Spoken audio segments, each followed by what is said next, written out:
As you know, I'm Jonathan Nelson, hacker and founder of Hackers and Founders. Um, and wanted to kind of let you guys know, all of you are advisors on this webinar, advisors, organizers of Hackers and Founders chapters. And we've been working on something over the last year that I'm crazy excited about, and I think is it's so trite in Silicon Valley, but I actually think that this has the potential to change the world. At very least, I think that we can actually improve economies worldwide.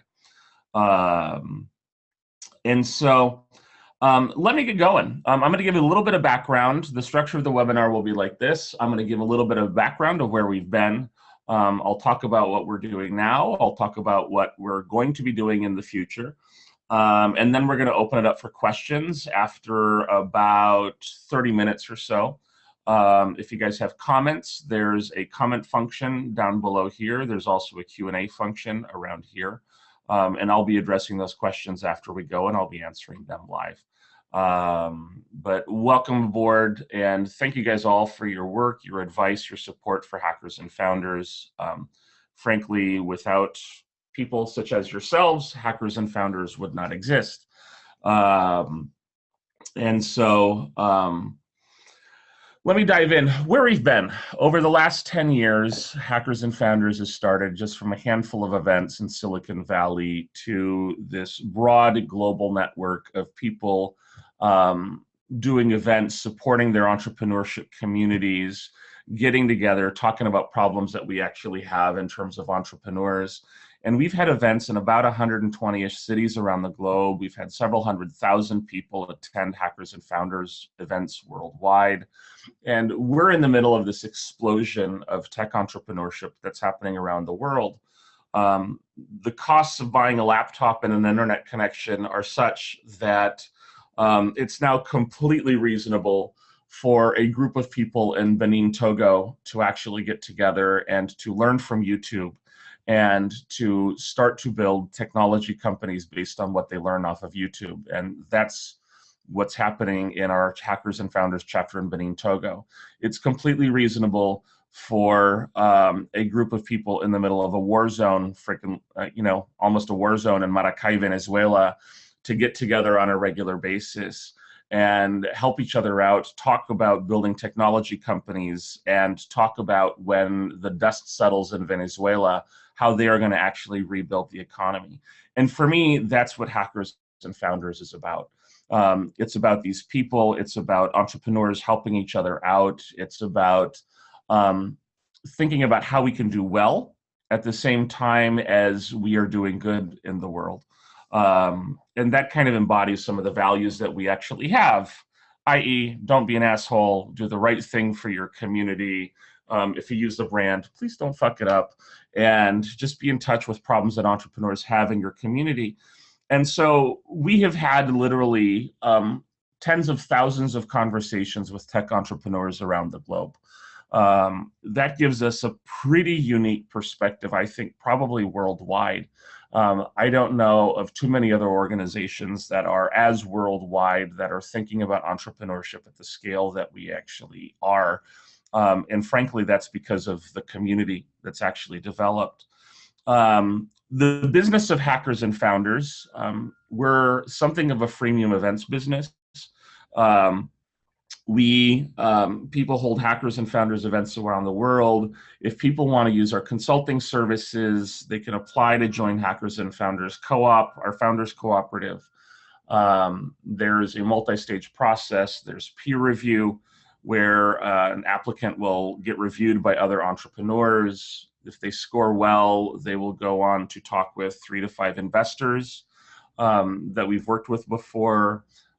They're scored on how likely they are to raise $500,000 in Silicon Valley or do $250,000 in revenue. Those numbers are different for a program in Mexico. And if they score well and we think that we can actually add value, we'll offer to work with them. And the startups have paid us stock in exchange for the services that we have. There's now 18 people working on Hackers and Founders full-time in 3 different countries. And our job is to help them do whatever it takes to help them achieve success in their company. In Silicon Valley, we do a lot of things like we can help with immigration, we can help with visas, we help with housing. I have a doctor on call to see founders if they get sick, just because health insurance in this country is kind of a bitch. We help them with business development, we help them raise money, and we've done pretty well. We've started a second program in Mexico. The program in Mexico is focused on companies scaling across the Spanish-speaking world. We have our first 11 companies there, I believe. Mac will correct me if I'm wrong. But the goal is to actually help companies and provide the services that they actually need to get to where that is that they want to go. We're uniquely positioned to actually help companies scale globally, since all of you guys are part of our global network. And a number of you guys have actually chipped in and helped out as we've gone. And we've worked with about 55 companies in our Founders Co-op. They have raised about $600 million. Excuse me, they have raised about $100 million as a group. They have gotten to about $600 million in market value, what other people have said these companies are worth. We've had 7 exits out of our portfolio. And the model works really well. Our investors have been doing 20 to 40% year over year. And now we're thinking a lot about how do we scale this to 10x to 100x of what it is that we've been doing. There have been some legal challenges. The legal structure that we actually use for a founders cooperative can only hit 99 investors. And so there's an upper ceiling on what it is that we can do that. We've had other challenges, such as in Silicon Valley. I suspect that you guys have probably heard. If you have a founding team that has a woman on board, your chances of getting venture funding are about 4% right now. If you're Hispanic or African American, your chances of getting venture funding are about 1% right now. We have a blind selection process. And so we remove people's names, genders, pictures, schools, ages from their selection process. That, and just through our network, about half of our companies now have a woman, Hispanic or African American on the team.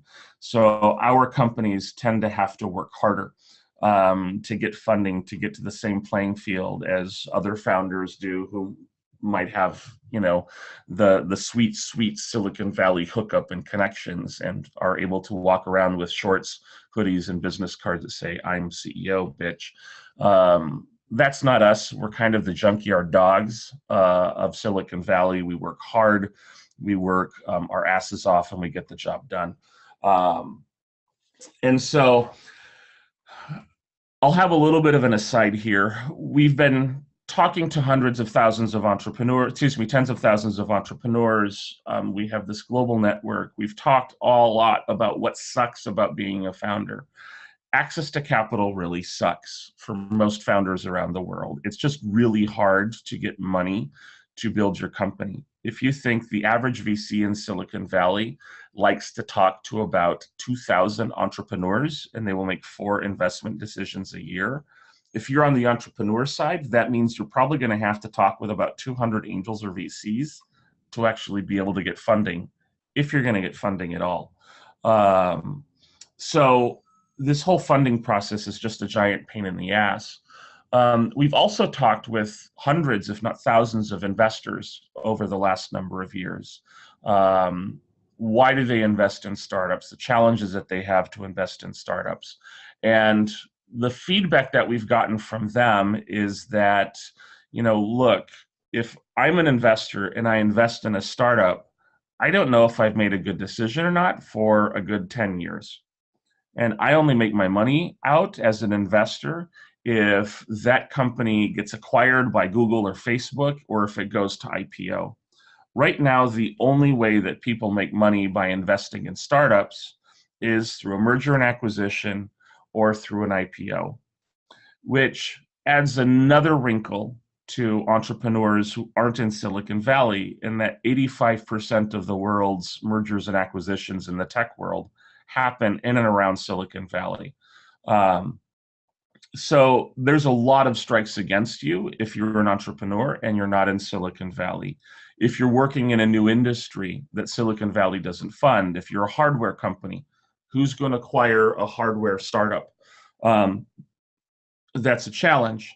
If I'm profitable as a startup and if I'm focused on revenue growth, building like a company, those are seen as zombie companies because you're not growing exponentially fast like Silicon Valley's companies need to actually be able to reach that 100 to 200x return that investors are looking for in Silicon Valley.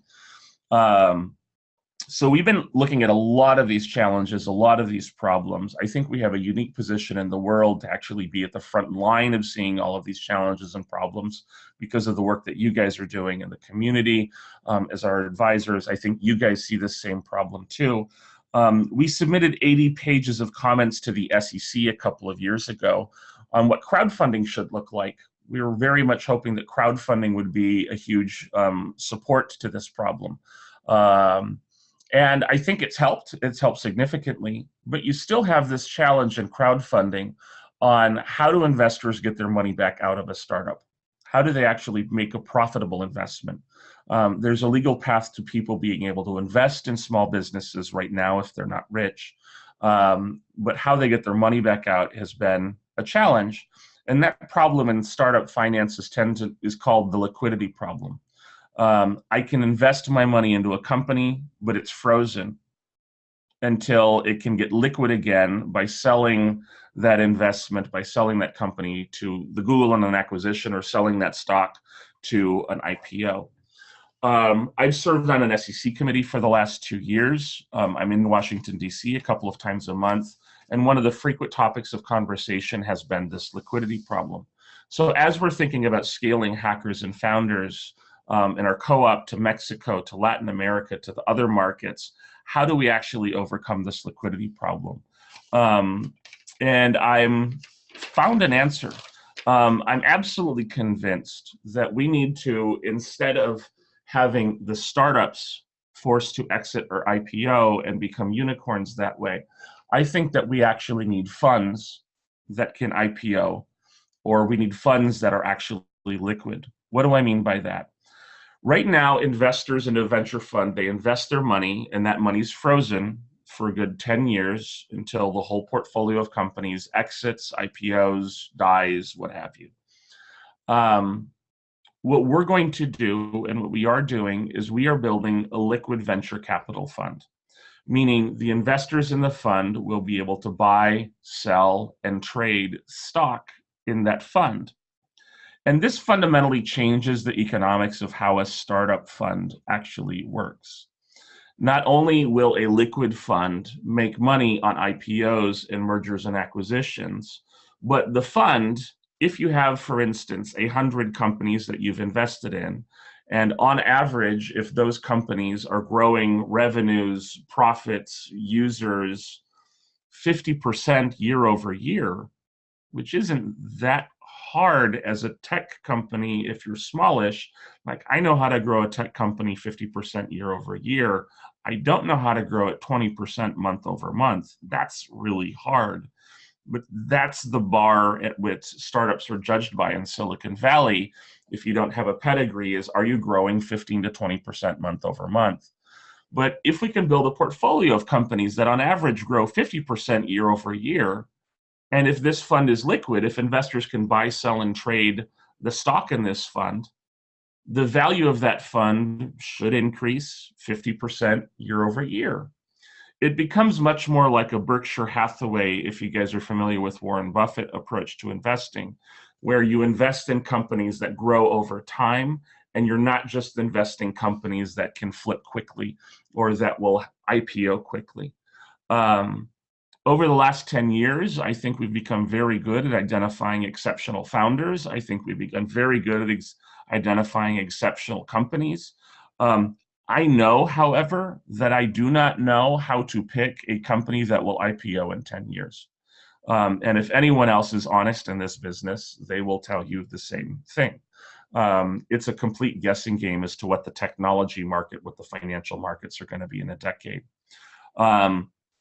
So how are we building this liquid venture fund? What's been happening in the Ethereum and in the Bitcoin world in the last year has been pretty outstanding. If you're not familiar with it, I'm assuming that you guys probably are, but I'll just talk about it for a minute or two.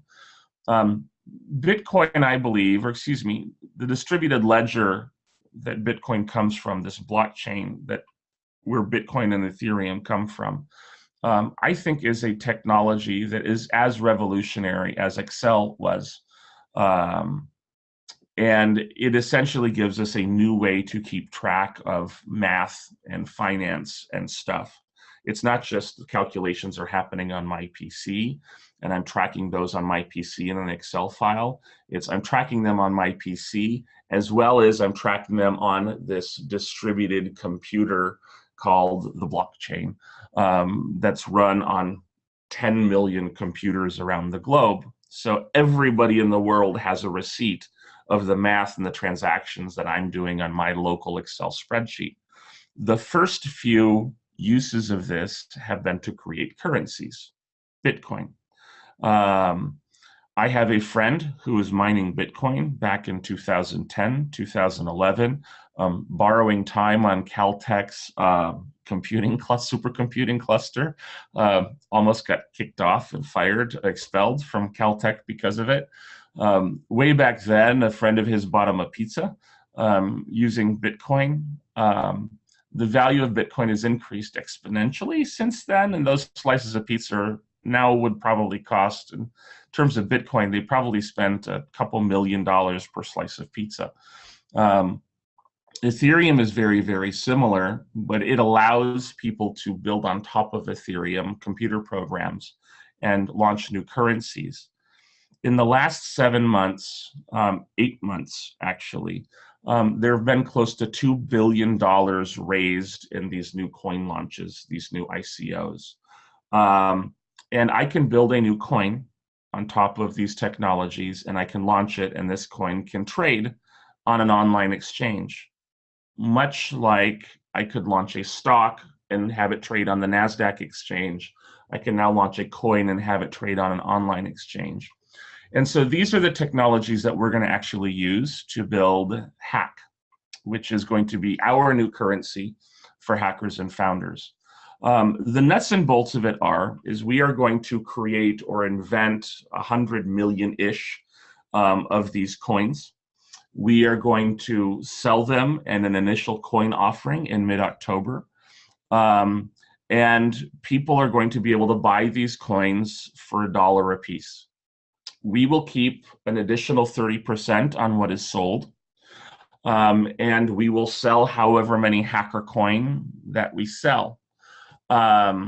Let's say, for instance, we can actually raise $80 million worth of hacker coin sales. That hacker coin will be owned by whoever buys it. We will keep an additional 30 million-ish hacker coin, probably about 25 million in that scenario. And we will sell our own hacker coin to pay our own bills. But the $70 million that we actually raise in the initial coin offering, we will actually use to invest in startups. We'll buy startup stock. We've been buying startup stock with services. Up until recently, we haven't had cash to invest. The startups have paid stock to us for our services and for our help growing their business, establishing offices in Silicon Valley and Mexico and what have you. Now we'll actually also be able to buy startup stock with cash. And then that startup stock will essentially back the value of our hack coin. Hack coin will trade on online exchanges. People will be able to buy, sell, and trade it. And we will report, as if this were a public venture fund, we will report the values of our portfolio on a quarterly and annual basis. We're partnering with a company called eShares, who has best-in-class valuation mechanisms. So it's not me just making those valuations, it's eShares. We will have that process audited by a CPA to actually provide trust in the system. But then, as the portfolio grows in value, we will release that information to the public, and then the public can buy, sell, and trade HackerCoin as it will. How will people make their money back, and how do we tie the value of HackerCoin to the value of the startups that we're working with? If one of our, and this will be coded into a smart contract in the code of the coin itself, is one of our companies actually sells, if it gets acquired by Google, the money that we would receive from that exit, half of the money we will use to buy back HackerCoin off of these exchanges, and we will destroy it. So there's less HackerCoin in the world, so the HackerCoin becomes more valuable.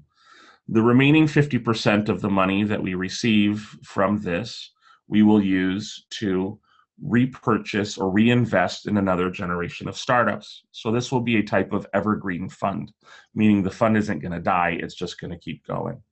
And these two mechanisms, a portfolio of startups that's growing, if one of these startups exits, we use that money to rebuy HackerCoin and to reinvest in another generation of startups, means that the value of the coin should actually grow over the long term. There have been a handful of funds who have actually done this. One is public on the NASDAQ. The smallest check that they write is about $50 million. There are a number of smaller venture funds that have actually launched their own HackerCoin, namely Blockchain Capital. Science, an accelerator out of LA, is doing a similar thing. But we will be one of the handful of companies that will actually be able to do this. And this fundamentally, I think, changes the economics of startup investing. Our job at Hackers and Founders will be not to pick the next unicorn company, but our job will be to work with companies, to select with and work with companies that grow quickly. And our job is to provide services to help these companies scale globally. We've been doing 20 to 40% year over year for our investors in the current business model that we actually have. We've been doing very well. I was surprised last year to learn that if you're doing over 10 to 15% year over year for your investors in venture capital, that means that you're actually in the top 10% of performance when it comes to startups. I was really surprised to hear that we were probably in the top 10% in terms of venture fund performance worldwide. I'm not promising that because I can't, but I am comfortable that we will actually be able to continue to kick ass. Finally, after having a new, larger funding mechanism and capital mechanism for not only Hackers and Founders to grow, but also for our portfolio to grow, and we'll have more money to be able to invest into our startup communities around the world. And so how is it going to work mechanically? We're creating a legal entity in the British Virgin Islands. We will be keeping US investors out of this at first. During our first iteration of this, just because of SEC regulations, there is a very torturous and twisted legal path to taking a company public on the New York Stock Exchange or on the NASDAQ. That process breaks from any use cases of what it is that we have. And so what we're doing is, for the MVP of this fund, is we're actually going to do it offshore. We're going to be sure that we're actually cool with the SEC. Everything's going to be offshore. And we'll be preventing US, unfortunately, investors from participating into this thing. We do get a small number of slots where we can actually fit in US investors, but overall, they're going to be non-US investors into this thing. The investments will be coming from an offshore legal entity. The investors will be from around the globe. And basically, we will be doing this, and the trust and verification that people will actually have is in the smart contract itself, and in terms of the reputation of Hackers and Founders. If we fuck up the brand, we're breaking our own rules. And we've managed to not do this so far for that many years. But what does this mean for a startup, for instance, in Mexico? It means that a startup in Mexico can essentially receive money from our fund, and they don't have to worry about, oh my God, who am I going to sell my company to so that my investors can actually make their money back? Our fund is liquid, and if our investors want to buy, sell, and trade their fund, they can. So now we can actually invest in companies, and we don't have to worry about them exiting or IPOing. Um, Hardware companies that have some pretty unique financial needs. You need a lot of capital up front to build a hardware startup, but then after that, you tend to become profitable if you're doing things right as a hardware company, and you actually have a cash flow rich business. Hardware companies are actually going to be able to especially take advantage of this because they're not going to have to worry about, oh my God, who's going to acquire us down the road. Companies that are from around the world that don't necessarily have a presence established in Silicon Valley, again, they're not going to have to promise that this Mexican cement company or, you know, the Bimbo conglomerate, which is one of the largest companies in Mexico, is then going to start acquiring tech companies. We can actually, that question doesn't have to be on the table. And I also think that longer term, there's some really interesting options in terms of companies can essentially, we can have them launch their own coin and make that public instead of that company going public itself. And we can tie the value of the company's coin to their value of their stock. And rather than hope that our companies go to IPO on the New York Stock Exchange, we could essentially create a local stock exchange, for instance, for Latin America. The Spanish-speaking world is 10% of the world's economy. Every year, it receives a total of $350 million in investment from angels, venture capitalists, and from private equity. That's one check in Silicon Valley. If we can raise an $80 to $100 million fund, and we invested in Latin America, that would change the total investment into the region by about 10% per year, which is crazy. But at the same time, these are generally the numbers that happen in places like Eastern Europe or Europe. These are the numbers that are similar in India, in Latin America, in non-primary startup hubs. If you're not in Silicon Valley, New York, London, or Berlin, you're having a really hard time to actually raise capital. And this is the reason why, is this lack of liquidity. I think this fund completely changes that. And I think that we can actually start to drive a lot more money to entrepreneurs around the globe using this structure. I think we can help these companies go to ICO instead of to IPO, so that we can essentially help them raise 10, 15, $20 million once they're established and growing as a company. And they don't have to worry about coming to Silicon Valley to do their Series B. We could create essentially a mini global NASDAQ of companies, technology companies, that are actually ICOing on a regular basis. The reason that I'm doing Hackers and Founders, we've kind of ended up here kind of by accident. Many of you know that I grew up in Central America. Mom and Dad ran a school at the end of 6 hours of dirt road in rural Honduras. And I was literally the only child at the end of 6 hours of dirt road in rural Honduras for much of my childhood.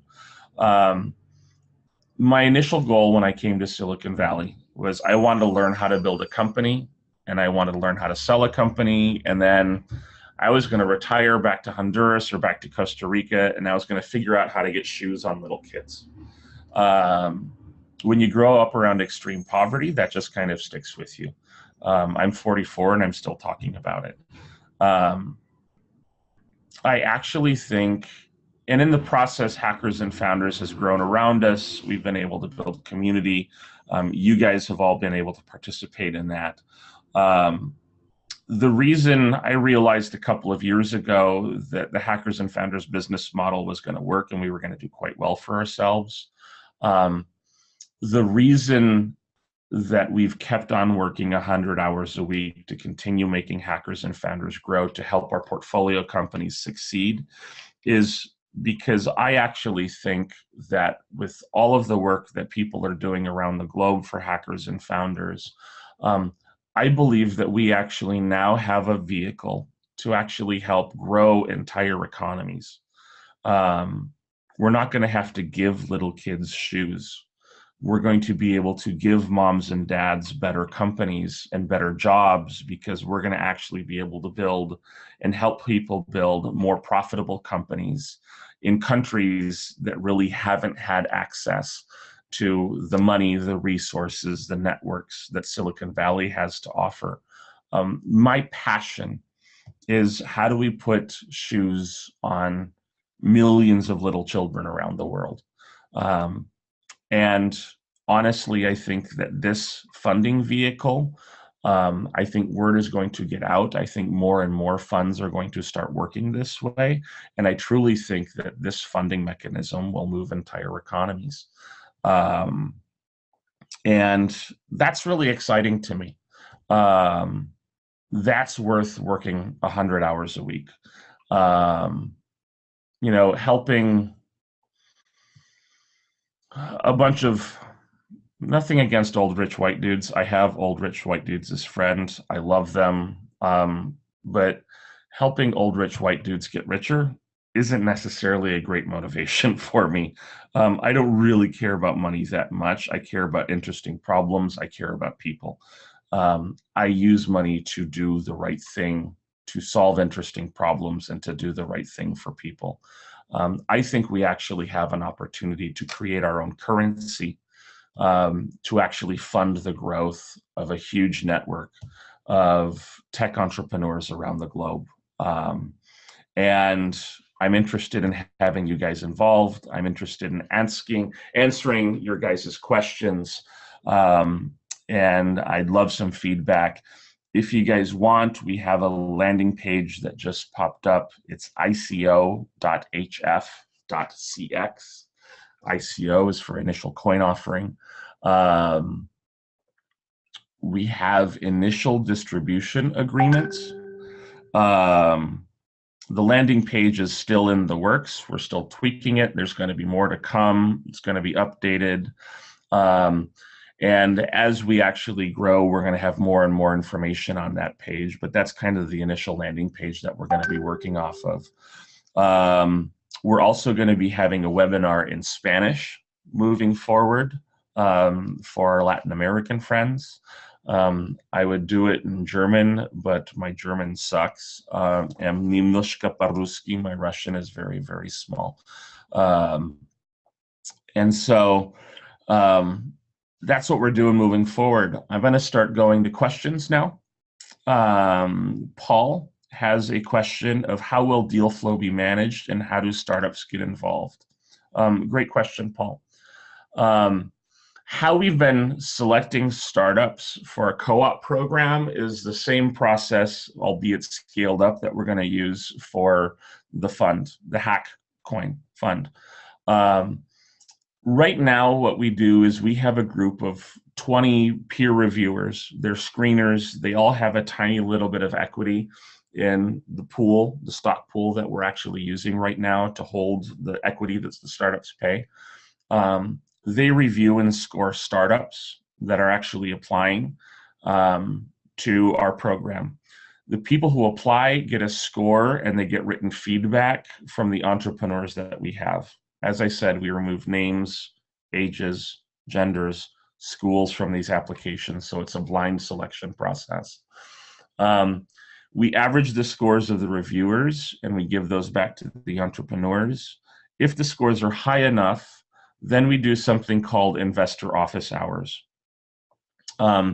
Investor office hours is a process where we take 3 to 5 investors that we've been working with.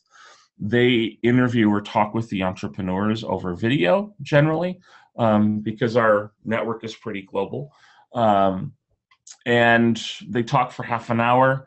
The investors, we ask the investor to tell the startup what they like about what they're doing and what worries them or concerns them about what they're doing. We also ask the investors for a Silicon Valley program. Is different than the Mexico program, but in Silicon Valley, those startups are scored on how likely they are to raise $500,000 in Silicon Valley or to $250,000 in revenue that year. The investors score the companies, they give comments, we average those scores, and we provide those scores back to the entrepreneurs. Why do the entrepreneurs get the scores? It's because there's a couple of reasons. One is, if I know how to do anything as a geek, and if video games have taught me anything, it's actually how to hack a scoring process. You tell me what I'm scored on, and I will work on that and improve on that so that I can actually overcome. Essentially investing in startups is people's opinions. It's been shocking to me how widely people's opinions vary. And so we want to convey a little bit of that process to entrepreneurs applying to our program by giving them a set of opinions from other entrepreneurs and a set of opinions from other investors. What I've noticed is that the entrepreneurs tend to be a little bit harder on each other than the investors are. The investors tend to want to believe that this startup will succeed because investors are always kind of optimistic when they make investments. Entrepreneurs tend to be a little bit, have a bit more discerning eye. And it's been interesting to kind of watch those scores. Over the long term, we'll have a very interesting data set to work. After the second score from the investors is taken, if the scores are high enough, we'll sit down and we'll talk with the startup and we'll say, hey, look, this is what we do at Hackers and Founders. These are the services that we offer. This is what we're really good at. This is what I'm not good at. Like if you have a photo sharing app for cat pictures, I don't care. And frankly, I'm probably not going to be very involved in the success of your company because I'm not invested. And most of our team doesn't really care either. And so we tend to work with companies that are selling, that are solving significant problems, that are making money, that are focused on building companies, that are interested in growing quickly, in industries that we're excited about. And that's who we end up offering to work with. I know that that's kind of fuzzy, but it is. That being said, we've actually looked at things like ag tech. We haven't worked with an ag tech company yet. I'm actually, having been a nurse for 20 years, I'm actually interested in life science companies. One of my dreams is to be able to build like a bio wet lab for startups, for them to actually be able to use and build new technologies using that. But that's the course selection process. The support process after that is we have we'll sit down with the company, we do what we call a deep dive. We look at the company from top to bottom, the legal, the team, the business model, the technology stack that they're actually using. We document all of that internally, and then we get together on a weekly, every other weekly basis, and we say, hey, what hurts? What sucks? And we work to make those problems go away, and we work to remove that pain, and we work to make life suck less for our founders. And it's that kind of continuous process of what sucks, what can we improve, what sucks, what can we improve, that we actually work on. As I said, we do everything from business development for companies. We have helped them do landing pages for our hardware companies. We will help do design for our companies, legal, regulatory. We can be very helpful with immigration in Silicon Valley and in the United States, just because of the work that we've done with the Obama administration on immigration reform. We have a doctor on call to meet with our startups. And we help find daycare, we've helped find housing. I mean, you name it, people get our cell phone numbers, they text us, we do what we need to do to actually help the company get over the hump. We have spent traditionally a lot of time helping companies fundraise. That drives me crazy. just because it's a really inefficient process. And as an engineer, inefficient processes make kittens die. We all know this. And so I don't want kittens to die. We want to make this fundraising process much more efficient for our companies, which is another reason that we're actually building this. How do startups get involved? They actually apply. We have an AngelList process. We don't actually Alexa, if we can actually get the public link, and we can actually put that out to this mailing list. So if people actually want to apply, if they want to get involved, they can actually do that. Alexa has been managing that process for us. Her email is alexa@hf.cx. Email her if you guys are interested or have a company that would be interested in applying. And so I hope that actually answers your question, Paul. Vlad asked what exchanges Hack will be trading on. We haven't quite gotten there yet. Our ICO is going to be happening mid-October. I'm talking with some of the largest exchanges in Mexico, Argentina. I talked with one of the largest exchanges in India, Unicorn, and we're still working on that. These exchanges are not going to be on the United States, unfortunately, just because of that pesky little regulatory thing. But stay tuned, and ico.hf.cx will actually list what exchanges those will be trading on. Jorge Vargas from the Dominican Republic asks, from those of us running accelerators in Latin America, is there a partnership track, or shall our companies apply individually?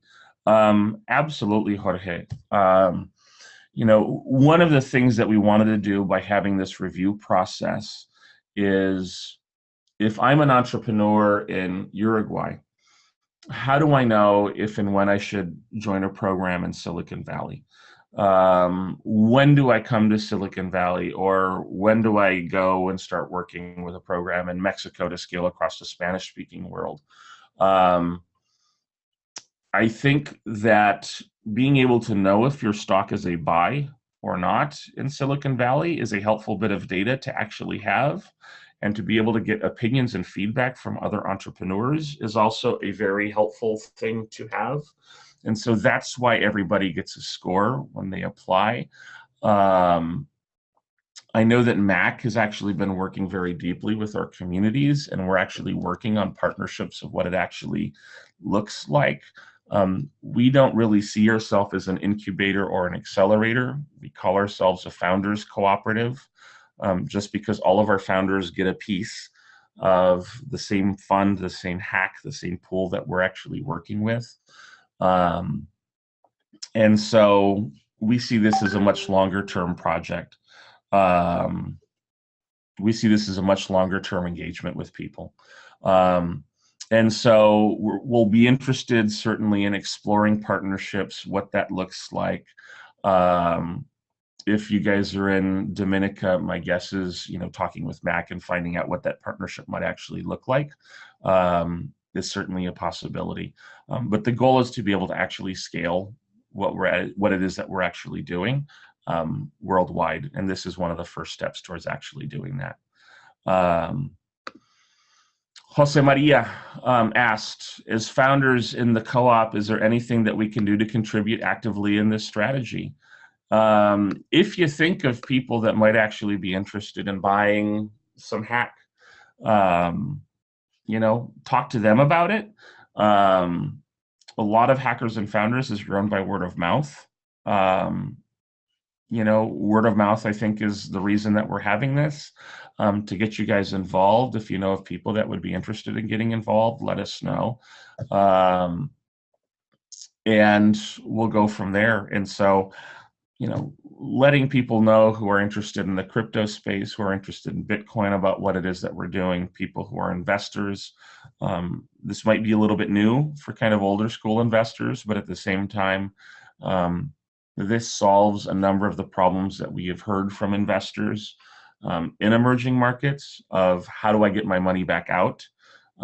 It's very obvious how people get their money back out of hack. They can sell their hacker coin on exchanges. And so I believe that this is actually a much better product for people investing into startups and emerging markets. So I hope that answers your question. Lane asked, would I work with a life science company as an advisor? If I felt that we could actually add a lot of value, I have a background in clinical healthcare. I was a nurse for 20 years. I did some work in research. I actually do have interest in life science. I don't have tons of expertise. I do know people who are actually experts in this space. I would probably rely on them to actually evaluate the company and to evaluate the technology. If it's something directly clinically related, I think I can be really helpful. Right now, we're working with a company called MedDefend. They're actually solving infection control in hospitals by doing hand washing compliance. They use computer vision to watch if the nurses wash hands before they go into a patient's room or not. And they're building that technology out. That'll solve, if that gets implemented across the country, that'll solve 100,000 lives per year, just hand washing. And so, you know, that sort of significant company is very interesting to me. That is a company that doesn't need FDA approval, which is also more interesting to me. But yes, I would be very interested in exploring more work with life science companies moving on down the road and moving forward. Vlad asked another question. Is the pre-sale up and running already? How would that work? So yes, we have been doing pre-sales. We do have a discount in place right now. I believe it's 15%, and we have discounts for size checks that people actually write. If you email us, if you click on the link on the ICO webpage, or email me, Alexa at hf.cx, Connor, C at hf.cx, Mac at hf.cx. All of us can actually give you the docs, and we can talk to you a bit more in detail about what the pre-CO, what it actually works, what it would actually look like.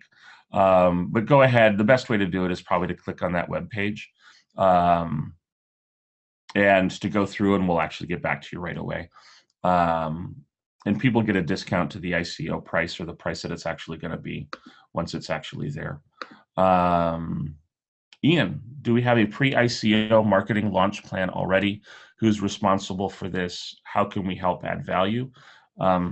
Thanks, Ian. I really appreciate the offer. Our initial go-to-market is basically through communities, through grassroots, through people who are networkers and word of mouth. We do have a more formal marketing process in the ramp up to the ICO. Brad Yassar is one of our advisors. I've heard of his work actually while at the SEC. He actually ran some of the largest marketing for some of the largest crowdfunding campaigns in the equity crowdfunding space. He's helped companies raise, I think, over $30 million in just equity crowdfunding.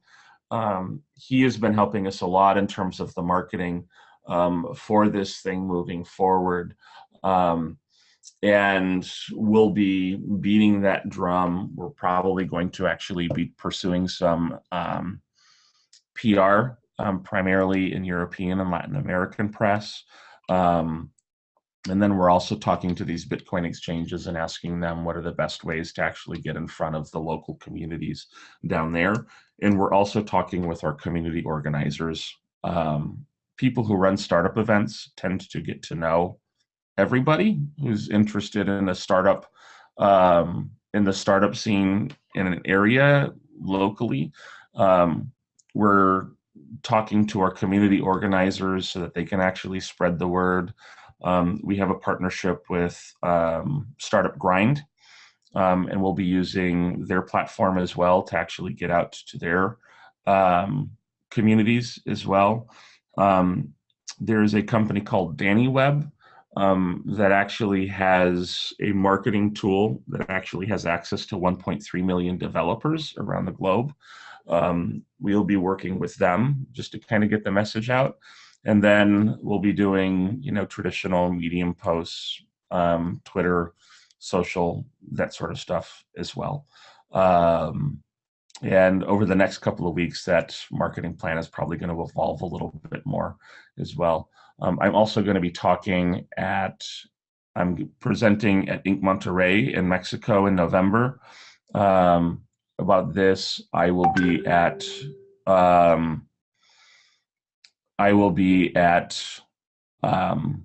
Slush conference. I believe I will be speaking at a conference in Dubai.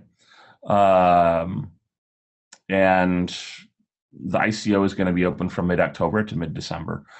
So there's a good 8 to 10 weeks there that we'll actually be doing the heavy marketing for this thing. So I hope that answers that question. How can you help and add value? Always open to suggestions. Certainly not the be-all, know-all expert on this stuff. Be in touch. We have a team. We can actually kind of help dive in and answer questions. And, as people want to get involved, let us know. If you have ideas, let us know. We're going to be opening up a Telegram channel so that people can actually talk and discuss this a bit more extensively. This is one of the first events that we're actually doing where we're talking to people about this. And any other questions, comments, or concerns about this? Happy to answer them. It seems like that's pretty much it. This has been almost an hour. As I said, I really want to thank you guys for your time. I really want to thank you guys for your attention. Thank you guys for your support. And we're really excited about this next phase. I really think that we can actually do some cool things. Miguel had a question. I found very challenging educating non-sophisticated investors from Latin America to invest in startups.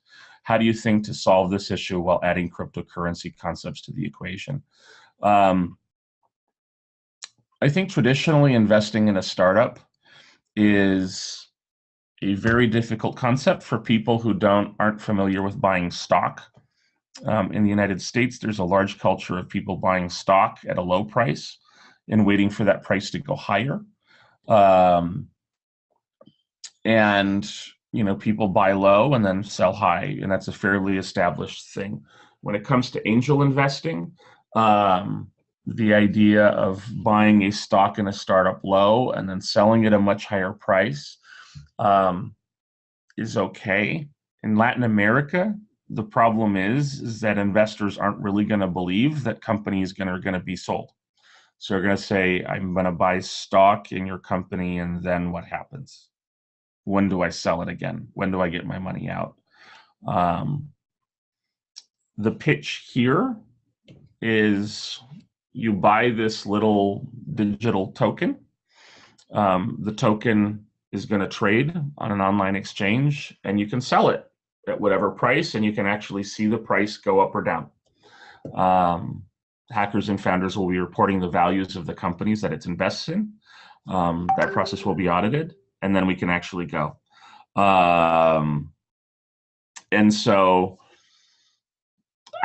my hope is that without getting too deep into the whole crypto concepts, that people will be able to see this something as like an e-trade kind of thing, where you log into a website and you'll be able to buy HackerCoin and sell HackerCoin.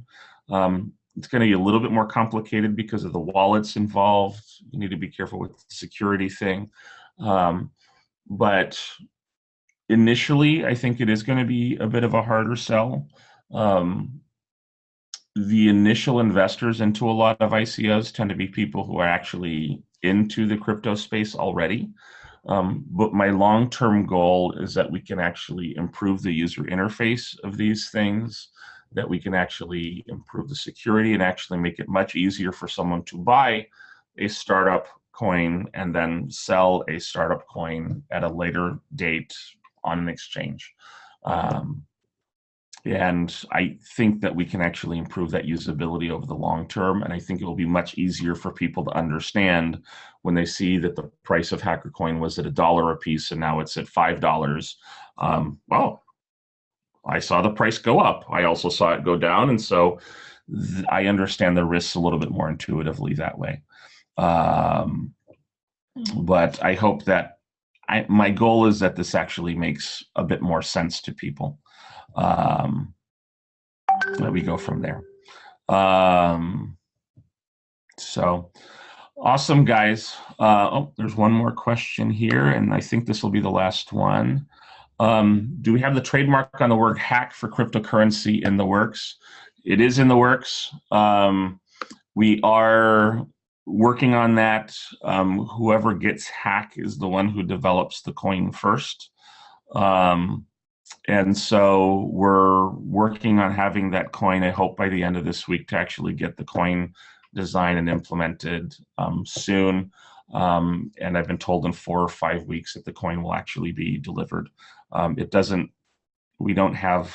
It's not that complicated a coin to actually design. The smart contracts are fairly straightforward when it actually comes to what it is that we're doing. So that's the goal, is we're actually moving it there. And last question, why not call it a startup coin? Wouldn't it make explanation more trivial to normal people? It would. We could call it startup coin. My guess is that the initial investors into hack are going to be people familiar with the crypto space, are going to be developers. We're not going to have high investment thresholds for this. So we don't have to, so my hope is that people will be able to have, 10,000 small investors. And my guess is a number of those investors are going to be developers. And my guess is that hack is going to be very native to our community and our meetup. My hope is that we as a community can actually help support and develop this new model of investing. And it's kind of this crowdfunding a fund sort of idea, so that we can all do this together. And so startup coin, yes. We're also hackers and founders. I think for our initial target, it actually is pretty good marketing. There's some challenges aside from that. We were going to call it Hacker Coin. We decided against that, just to call it hack. Hack community, hack economies, hack venture capital, hack startup funding, hack. So that's what we're doing. It's been an hour. I want to be respectful of your guys' time. Thank you very, very much for attending. Thank you for your attention. And awesome. Thanks. Have a great day.